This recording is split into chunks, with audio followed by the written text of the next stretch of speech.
Di balik lebatnya pepohonan dan sunyinya tanah Ciamis, berdiri sebuah kompleks kuno yang menyimpan jejak sejarah besar. Inilah Astana Gede. Tempat ini dipercaya sebagai pusat pemerintahan Kerajaan Galuh, kerajaan besar yang pernah berjaya di tanah Sunda. Namun, lebih dari sekedar situs bersejarah, Astana Gede juga dikenal sebagai wilayah yang syarat aura gaib dan penuh mitos tak tertulis. Banyak yang datang untuk ziarah, tapi tak sedikit pula yang pulang dengan kisah yang sulit dijelaskan. Astana Gede bagi sebagian orang bukan hanya peninggalan sejarah, tapi juga gerbang antara dunia nyata dan dunia tak kasat mata. Semua akan kita bahas lengkap hanya The Untold Story. Astana Gede merupakan situs bersejarah yang terletak di Ciamis, Jawa Barat dan diyakini sebagai pusat pemerintahan Kerajaan Galuh sekitar abad ke-14. Tempat ini menjadi kompleks pemakaman Raja-Raja Galuh. Salah satunya adalah Prabu Niskala Wastu Kancana, salah satu raja besar dari masa itu. Astana Gede mempunyai banyak mitos-mitos yang belum terpecahkan hingga saat ini. Tidak hanya itu, konon di Astana Gede ini berdiam siluman harimau yang bisa berubah wujud menjadi seorang kakek-kakek. Menurut warga sekitar, pernah ada kejadian seorang warga masuk diam-diam ke dalam wilayah Astana Gede. Lalu di tengah perjalanan, ia bertemu dengan seorang pria paruh baya. Pria itu mulai mengajak warga tersebut untuk ikut berjalan-jalan di sekitar Astana Gede. Sesampainya di depan gerbang Astana Gede yang terdapat batu bongkok, dengan misterius, kakek tersebut tiba-tiba menghilang. Batu bongkok sendiri pun punya kisah misterius. Konon katanya, batu ini teramat kuat hingga tak bisa dihancurkan meski dengan alat berat sekalipun. Ini adalah mata air Cikawali, tempat kita melakukan sesuci sebelum memasuki kompleks Astana Gede. Konon katanya, mata air ini adalah tempat yang digunakan oleh para anggota kerajaan Sunda Galuh pada masa lampau untuk mandi. Di mata air Cikawali, pengunjung hanya perlu mencuci muka ataupun tangan dan mengikuti tradisi melempar koin. Konon, siapapun yang melemparkan koin sambil memanjatkan keinginan dengan niat tulus, keinginannya akan terkabul. Ada satu kepercayaan yang mengatakan bahwa setelah melakukan sesuci dan melemparkan koin, apabila banyak ikan yang bermunculan, hal itu berarti pertanda baik bagi sang pelempar koin. Di balik kisah-kisah besar Kerajaan Galuh dan tokoh-tokoh pentingnya, ada warisan budaya yang terus dijaga hingga hari ini. Ini yang disebut batu pangentengan. Pangentengan itu artinya ngenteng-ngenteng itu bercermin kalau dalam bahasa Indonesianya.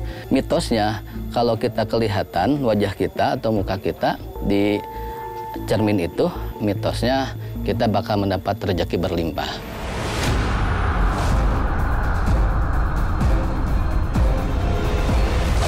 Di balik kesakralannya, batu pangentengan atau batu cermin Astana Gede juga menyimpan mitos yang dipercaya turun-temurun oleh masyarakat setempat, yaitu tentang jodoh. Konon katanya, wanita yang meletakkan dagunya di atas permukaan batu dan wajahnya terlihat dari pantulan air yang ada di bawah, maka dalam waktu dekat akan dipertemukan dengan jodohnya. Di tempat ini juga merupakan salah satu tempat peletakan abu jenazah dari Putri Diah Pitaloka. Selain mitos, ada fakta dari batu cermin, yaitu terdapat tempat abu jasad tokoh Kerajaan Galuh yang di atasnya ditandai dengan prasasti dan batu menhir.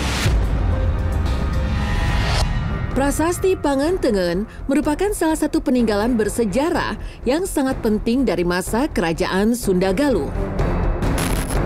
karena di dalamnya terdapat abu jasad Dyah Pitaloka, seorang putri kerajaan Sunda Galuh yang dikenal luas akan kecantikannya. Tepat di sebelah batu cermin atau prasasti Pangentengen, ada prasasti yang bernama Prasasti Empat Kawali atau disebut Batu Panyandaan.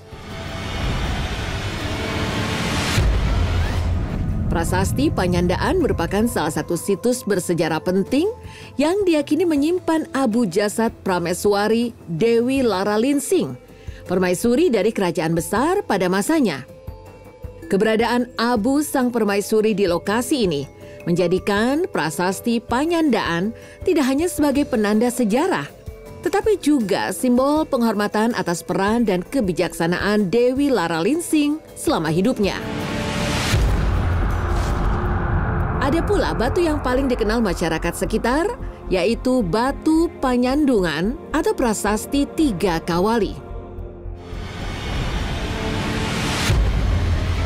Batu ini menjadi pelengkap dari 3 prasasti yang punya aura tersendiri. Konon katanya jika seorang wanita yang sudah menikah namun kesulitan untuk mendapatkan keturunan atau hamil, lalu bersandar di batu tersebut, maka keinginannya untuk mendapat keturunan akan segera terkabulkan. Salah satu makam yang menarik perhatian adalah makam Pangeran Usman yang terkenal karena ukurannya yang tidak biasa. Makam ini mempunyai panjang 5 meter. Menurut cerita warga sekitar, panjang makam ini bukan tanpa alasan, melainkan sebagai bentuk penghormatan atas jasa-jasa besar Pangeran Usman yang telah memberikan pengaruh positif dan perlindungan bagi masyarakat setempat.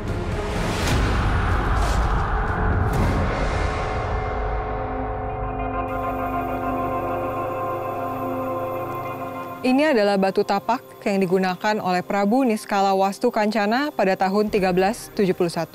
Konon katanya, barang siapa yang bisa menjejakkan kedua kakinya serta meletakkan tangan kiri serta menggunakan tangan kanan untuk menunjuk pola sesuai dengan kalender, dapat mendapatkan sesuatu yang menjadi keinginan hatinya.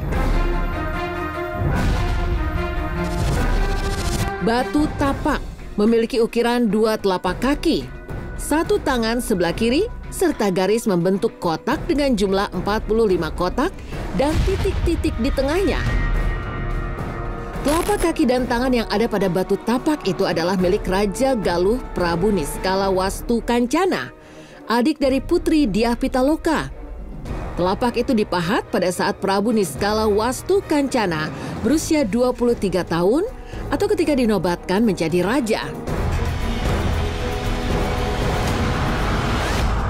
Ini namanya batu tapak, salah satu prasasti yang ada di Astana Gede ini, dan ini dipercaya ini adalah telapak kaki Prabu Wastu Kancana. Dan ini ada 1 tangan yang sebelah kiri, telapak tangan kiri, dan 2 telapak kaki.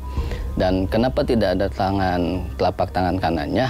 Karena telapak tangannya itu dia menggambar garis-garis yang ada. Ini ada 45 kotak-kotak. Dan ini ada kepercayaan menurut orang yang meyakininya, ini kalau kita menahan napas dari ujung atas sampai ujung bawah dengan menahan napas sampai ke garis-garis ini, terus dia tidak terputus, itu biasanya keinginan bisa terkabul.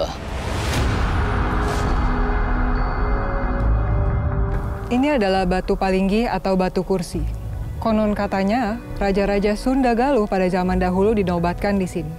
Raja terakhir yang dinobatkan pada area ini adalah Prabu Siliwangi, sebelum beliau kemudian memindahkan kerajaannya ke Pakuan Bogor dan kemudian berubah menjadi kerajaan Pajajaran.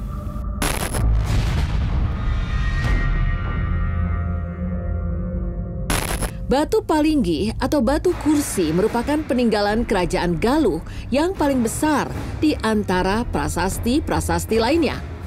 Bentuknya panjang dan pipih. Di tengahnya terdapat batu yang berdiri sebagai sandaran raja saat menjalani prosesi pelantikan. Ini batu penobatan, jadi ini dipercaya oleh masyarakat di sini dan turun-temurun.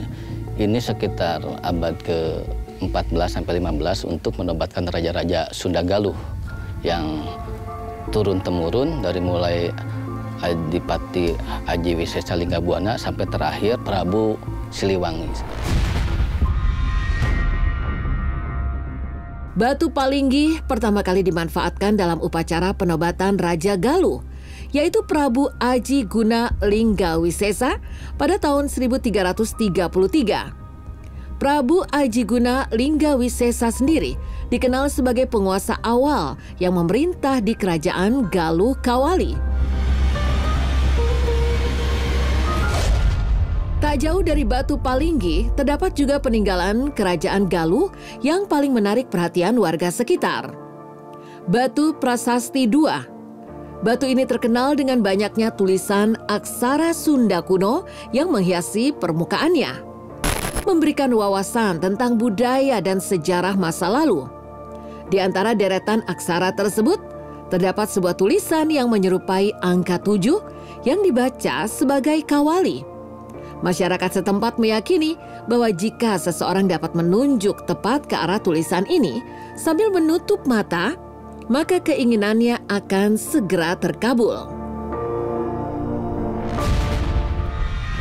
Bentuk prasasti dan peninggalan lainnya di Astana Gede adalah bukti nyata sejarah dari para pendahulu.